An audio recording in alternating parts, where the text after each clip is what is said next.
to the council ahead of this election? Well, it is a general briefing.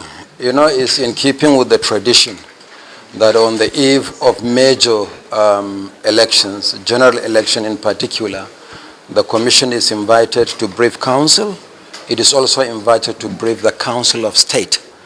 The briefing for the Council of State is going to take place on Friday the 10th. So basically it's about the readiness of the Commission to conduct the elections. So we took members of Council through all the preparations that we have put in place for the election and the few challenges that we are facing and the steps that we have taken to address those challenges.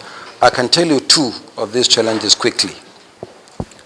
The first one is availability of petroleum products. We had a meeting with the National Union of Road Transport Workers, and they raised that as an issue of concern. Immediately after that meeting, we interfaced with the leadership of the Nigerian National Petroleum Company Limited.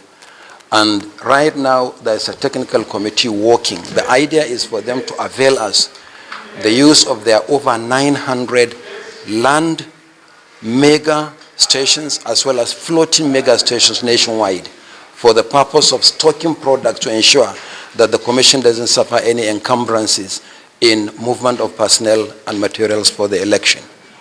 The second one is the currency issue.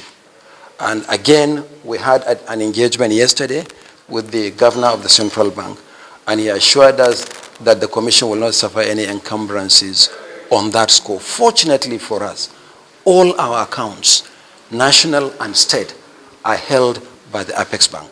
So we raised those challenges, but we have found a solution to those challenges. So be rest assured that the election will hold as scheduled on the 25th of February for national and on the 11th of March for the state election. Thank you.